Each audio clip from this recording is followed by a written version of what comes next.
Greetings Wonder, this is Atlas here and welcome to The Void. Today I'm going to be reacting and breaking down a song called Giorno's theme, Il Vento di Oro, from the JoJo's Bizarre Adventure original soundtrack. This is a massive request, but not only that, this is like a massive song in this IP. Like, it has like 100 million plays plus in YouTube. I previously did a breakdown for the Pillar Man theme, and I'm gonna be leaving that in this card right here in case you want to check it out. We're also gonna leave the link to the video in the description of this video. So, huge request. I'm going to pull this comment here from YouTube, which has a lot of upvotes and a lot of people was, commenting on it, which is from Osama Kim TMZ. And the comment says, "This just makes me crave to see your reaction to Giorno's theme Il Vento di Oro." So yeah, thank you very much Osama Kim TMZ for your comment and all the people that voted this particular comment, and of course the people that was discussing this in the comments. So yeah, this might be like the most requested song from JoJo's Bizarre Adventure. I'm looking forward to it. Onward. Okay. Giorno's theme, Il Vento di Oro, from the JoJo's Bizarre Adventure original soundtrack. Boom!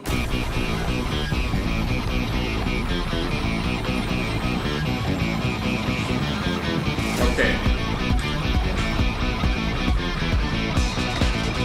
Yes, very unpredictable.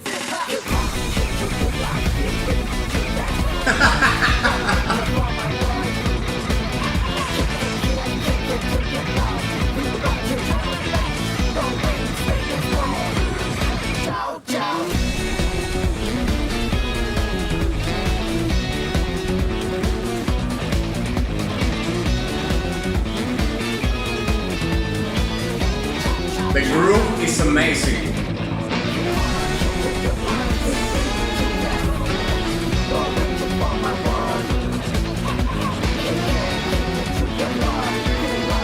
The bass lines.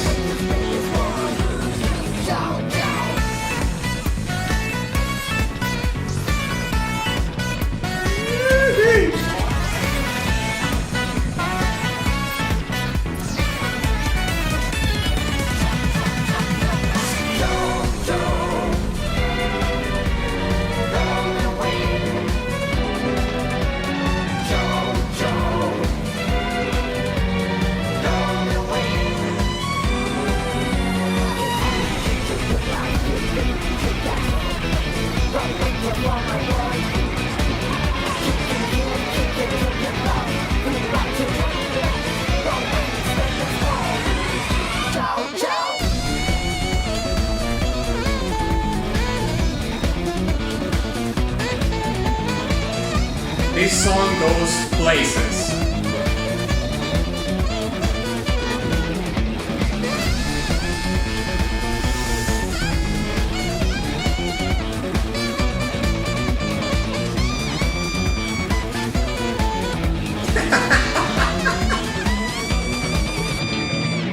This is awesome.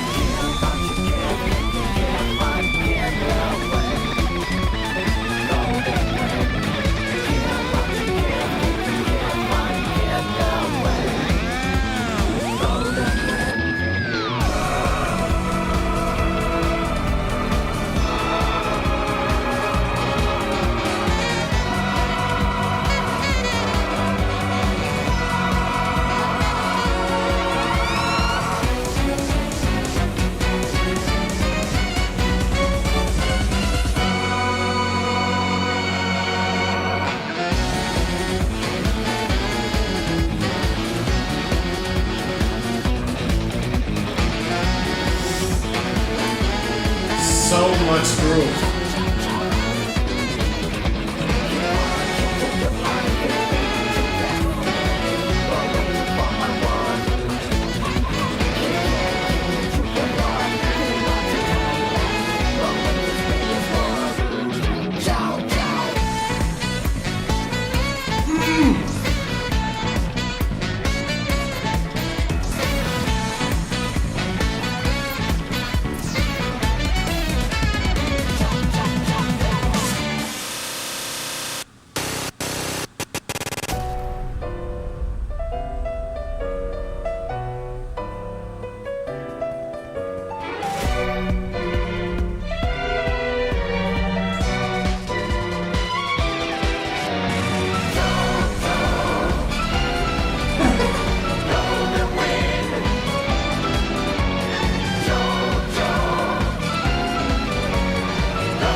Okay, yeah, this was...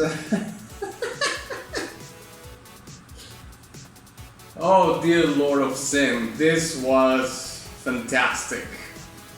I mean, the song is all over the place, but of course in the best of ways possible. This song goes, like, it's super high energy, it has funk, acid jazz, it has glitch. In the later part of the song, to make a transition to something else, it's like, boy, it has so much stuff, you know.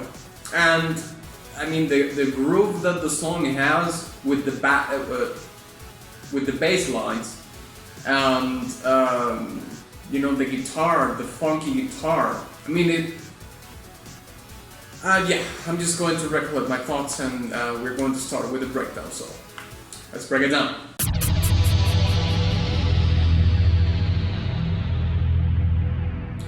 Okay, let's start this breakdown talking about a little bit about the lyrics of the song.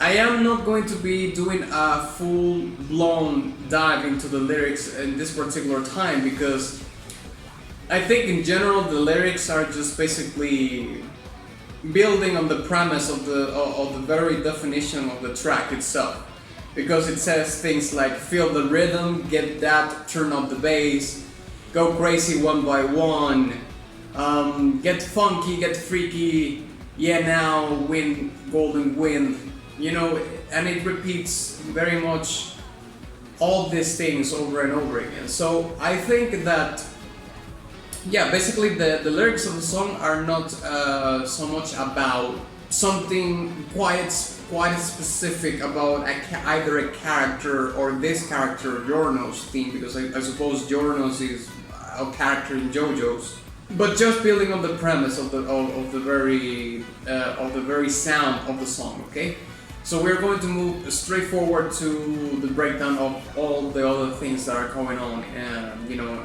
compositional wise, and the arrangements in the instruments, and so on and so forth. Let's start by saying that I found the perfect word to define this track, which is Cosmopolitan. This track is a cosmopolitan track because it has many different elements from all sorts of music, and from all well, first of all, from all sorts of music on pop culture, but also not so much in pop culture anymore. You can hear that the song starts really high energy and has very few, but there's places in which the song tames down a little bit and creates a space. You know, in order for you to not to get bored or exhausted by so much blast into your ears, because like I said before, the track starts fairly, well, not so much fairly, it starts really high energy, I would say.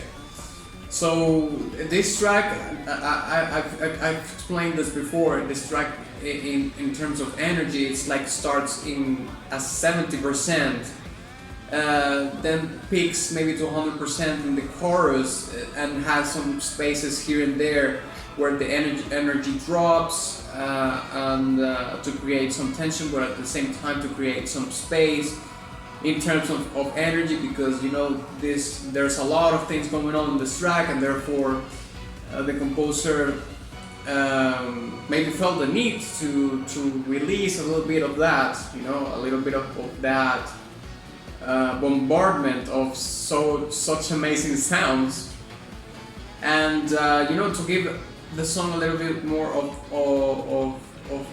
dynamics in terms of energy, okay? Because if we're talking about dynamics in general, well, this is like full of it to the brim, you know. Like I'm not even gonna go there, because otherwise, if I talk only about that, this video is going to be like 2 hours long. Okay, so yeah, that specifically about the energy and the structure that there is in that matter along the track. Also, you know, there are genres that are involved in this song. You know, you have a funk, you have rock, you have mildly hip hop here and there, and it's not so much specifically in the how should I say this, in the instruments, in the arrangement or composition of the instruments. Well, although the vocals are an instrument in my opinion, but let's say like what people consider like regular instruments. But the hip hop is more on the vocal performance, especially in the vocal performance, especially at the beginning of the track. Continuing with these genres that, in my opinion, are involved in this fantastic Cosmopolitan track, acid jazz too, Latin rock, especially in the lead guitars, a fairly amount of Latin rock, especially in the tone of the electric guitar, the lead electric guitar. It certainly evokes a little bit of that genre. The saxophone, it's present in acid jazz, but not like all the time. It's not often. I mean, in the most popular acid jazz groups, it's not like the most present. Let's say brass or horn-based instrument. The saxophone was a fantastic touch, because it bled the music or the genres. It bled the song into other jazz genres that are not acid jazz, like things like swing jazz and more traditional, like pop jazz, let's say. Pop jazz is not really a thing. The saxophone parts were composed and written. They bleed the pop, the you know, pop elements, because those kind of parts were very reminiscent of pop music that you would hear in the 90s, especially in TV series and so on and so forth, and in the late 80s too, you know. But certainly it's not a common sort of arrangement that you would hear in acid jazz, like for example in Jamiroquai or something like that. You know, the saxophone is not so much there, especially not so much in his most popular songs, let's say. So yeah, there's like a ton of genres already in there, right? And also it even has like a glitch part at the end of the track, you know. And glitch is an electronic genre or subgenre of something. that is used to make a transition to that piano part at the end, and then the song ends. So you have this melting pot of all these fantastic arrangements arrangements in all these sort of genres in a melting pot, and you have this insane cosmopolitan song. Also, you can hear some string sections here and there, very specifically in the chorus of the song, which is a fairly common, arrangement in or composition element in acid jazz, especially popular acid jazz like Jamiroquai was in the 90s. Where you have a classic, the classic string section following what the vocals are doing in the choir. What the composer did in Giorno's theme was very common practice, let's say, in acid jazz, especially in the 90s. And when I think about the 90s and acid jazz, I always think about Jamiroquai. Okay, unfortunately, I cannot show you like a part of a song in the video, but maybe I'm gonna leave a link in the description as an example to what you can hear in acid jazz that is very much contained in this particular track too. Now, to finalize my comment, I would like to mention briefly that I think this track has 90s all over it, like it's written all over it, like the way that the music is composed, the instruments that are used, the arrangements that are in the music, very specifically the acid jazz elements and the saxophone parts that are written in the song are all about the 90s, for sure, like 100%. Also, the song has this cabaret feel to it, like there is a layer of cabaret around the song. This is probably given by the swing jazz tone that it has sometimes, that the song sometimes have. But that is like a cabaret feel to it. Not in all the song, but certainly in very specific parts, I would say. And finally, I would like to say that this is even related to the cover art of the song, which is this character that has this very lush, amazing, blonde long hair,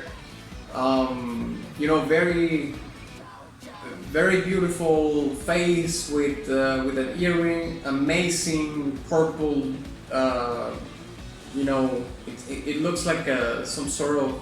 He looks like he's like the new Roman emperor or something like that, because yes, of course the name of the song is in Italian, I suppose, and certainly looking at the art of this song or the cover art, it has so much of a military feel, all these golden details here and on this part of his costume, and purple too. It's so much about the imperial touch of the Roman Empire. And well, if you think about the Roman Empire, it comes from the Roman Republic, which was on Italy, of course.